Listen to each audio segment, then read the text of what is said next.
E ele diz no versículo 7, ele diz assim: e para que não me ensoberbecesse com a grandeza das revelações.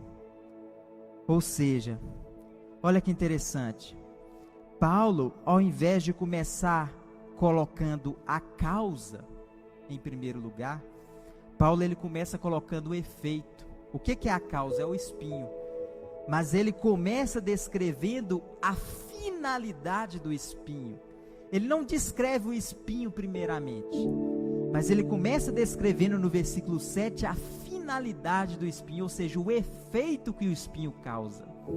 Porque muitas vezes nós preocupamos com a tribulação em si, nós preocupamos com o espinho em si, nós preocupamos com as nossas dores, as nossas angústias, mas nós devemos entender que muito mais importante é nós entendermos a finalidade da tribulação, a finalidade do espinho, a finalidade da luta, a finalidade da tempestade. É por isso que Paulo começa dizendo, e para que não me ensoberbecesse, ou seja, ele começa explicando a finalidade. Ele começa explicando o efeito e não a causa. Muitas vezes nós preocupamos muito com as causas, mas nós devemos preocupar com a finalidade, com o efeito. Ele começa dizendo, e para que não me ensoberbecesse, ou seja, o espinho tem uma finalidade, tem um propósito. Ele diz, para que não me ensoberbecesse com a grandeza das revelações. Ou seja, Paulo está ensinando aqui que as grandezas das revelações de Deus podem deixar um homem soberbo. E é por isso que ele está dizendo, para que não me ensoberbecesse com a grandeza das revelações, foi-me posto um espinho.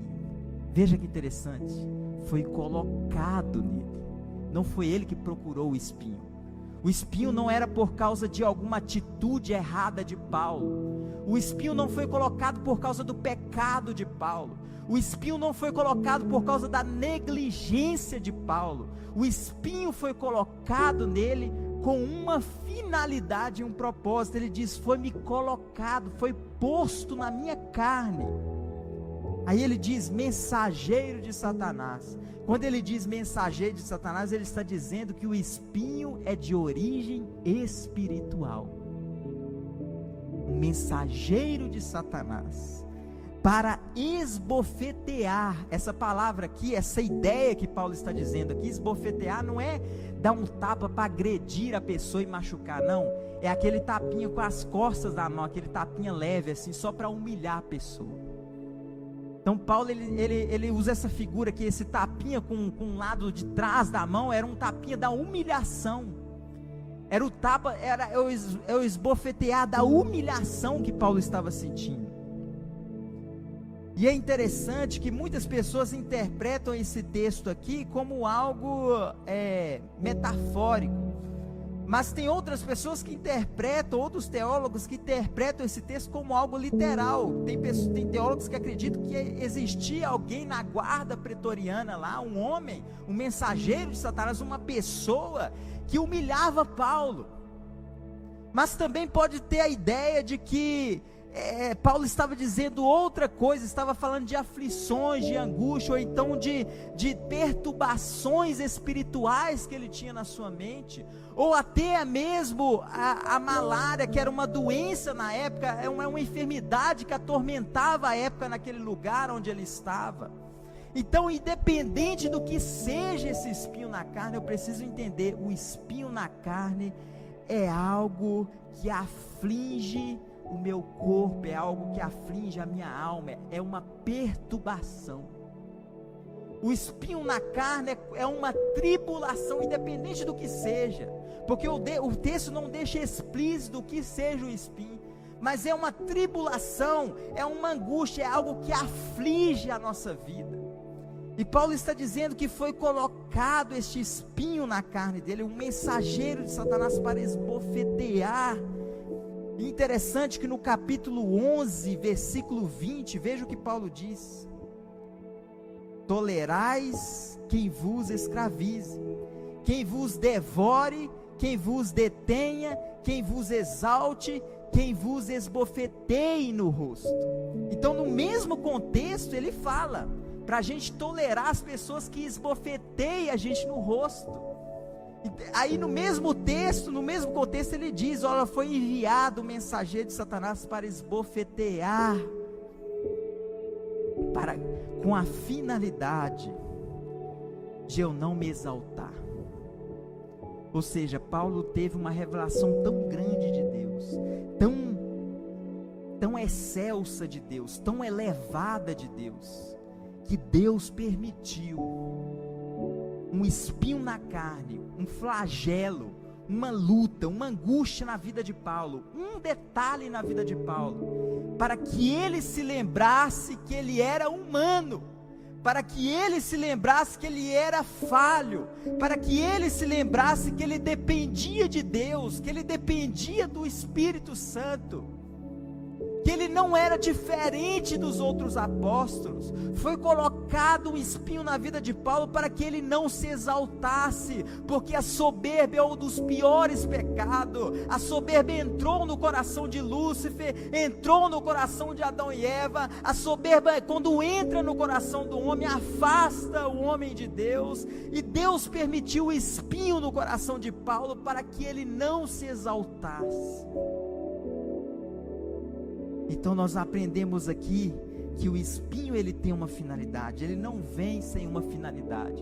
O espinho serve para engrandecer a gente, serve para fazer a gente crescer em Cristo Jesus, porque crescer em Cristo Jesus é crescer na humildade, e não simplesmente na grandeza, não simplesmente naquilo que os homens veem, mas crescer na humildade. Então o espinho faz a gente crescer na humildade. Interessante que quando Deus permite esse espinho na vida de Paulo, Deus permitiu. A Bíblia não diz que foi Deus que colocou o espinho, mas Deus permitiu, porque Deus podia tirar. Deus permitiu o mensageiro de Satanás atormentar Paulo. Mas veja bem, meu amado, Satanás só vai até onde Deus permite. Satanás só pode ser um espinho para nós. Satanás não pode derrubar o crente. Satanás não pode destruir o crente. Satanás não pode destruir as nossas vidas. Satanás, o máximo que ele pode ser é uma perturbação, é um espinho na nossa carne. Mas mesmo Satanás, Deus usa para engrandecer as nossas vidas, para nos tornar humildes e servos de Cristo Jesus. Lutero dizia que Satanás é um cachorro na coleira de Deus. Ele não faz nada que Deus não permite. E tudo que o diabo faz para o crente, quando Deus permite, é para o nosso bem. Nós precisamos crer nesta palavra. E veja bem, no versículo 8 ele diz assim: por causa disto, por causa deste espinho, 3 vezes pedi ao Senhor que afastasse de mim. Ou seja, Paulo perseverou na oração, ele orou 3 vezes. Ele perseverou. Nem sempre a perseverança na oração vai resolver todos os nossos problemas, porque Paulo perseverou, mas o espinho não foi tirado. O espinho não foi tirado, mas ele perseverou, ou seja, ele só parou de orar quando teve a resposta de Deus. Nós devemos perseverar nas nossas dores, perseverar nas nossas angústias. Nós devemos entregar os nossos flagelos, as nossas aflições nas mãos de Deus. E nós devemos orar constantemente até que Deus fale aos nossos corações. Nós não devemos desistir imediato. Se existe um problema na minha vida, se existe uma aflição, eu preciso interceder, eu preciso orar, eu preciso ter perseverança na oração. A Bíblia diz que Paulo orou 3 vezes. E então Deus responde Paulo. Deus fala no versículo 9, Deus fala com Paulo assim: então ele me disse, Paulo dizendo: a minha graça te basta. A minha graça te basta. Sabe o que Deus está dizendo aqui com Paulo? Deus está dizendo assim: Paulo, eu não vou tirar o espinho da sua carne, mas eu vou te dar a graça para você suportar o espinho. Porque o que o homem precisa não é que Deus tire todas as aflições. O que o homem precisa é dar graça para suportar as aflições. Deus estava falando com Paulo: Paulo, eu não irei tirar o espinho da sua carne, eu não irei tirar esse sofrimento, esta angústia, isso que está te incomodando, eu não irei tirar, mas eu quero te dizer, a minha graça te basta, a minha graça te dá força para você suportar o espinho. É a graça de Deus que nos sustenta, é a graça de Deus que nos faz caminhar, é a graça de Deus que nos faz sustentar as angústias, as dores da vida. Ele diz: a minha graça te basta. Aí ele explica por quê. Ele diz: porque o poder se aperfeiçoa na fraqueza. A nossa vida, ela é dirigida por Deus. Deus, ele tem o controle da nossa vida. Nada acontece na nossa vida por acaso. Não existe acaso para o Filho de Deus. O Filho de Deus, ele é dirigido pelo Espírito Santo. Até quando ele é levado ao deserto, é o Espírito Santo que leva. Assim como o Espírito Santo levou Jesus para o deserto, o Espírito Santo muitas vezes nos leva para o deserto. Mas eu preciso entender e confiar no domínio do Espírito Santo. Eu tenho que confiar que o Espírito Santo, ele domina a minha vida. Eu tenho que entregar e confiar e descansar em Deus.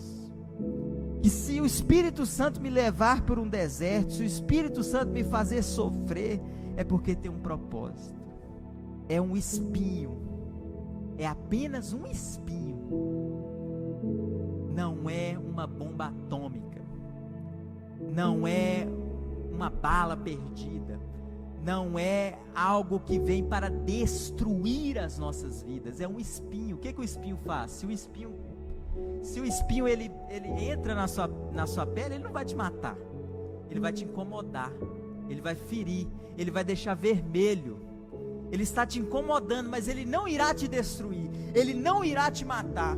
E é por isso que Deus permite o espinho não é para nos matar, para nos destruir. O espinho era apenas para nos incomodar.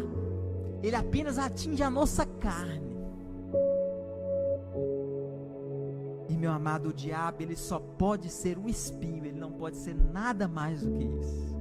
Porque nós estamos enxertados em Jesus Cristo. Nós estamos em Cristo. E o diabo não pode nada com o corpo de Cristo. Ele não pode atingir a igreja. Ele não pode destruir a igreja, ele pode afligir a sua vida, ele pode te incomodar, talvez nas madrugadas, ele pode te incomodar, mas ele não pode te destruir, aleluia. Ele não pode, ele só pode ser um espinho, porque Deus colocou um limite para o diabo.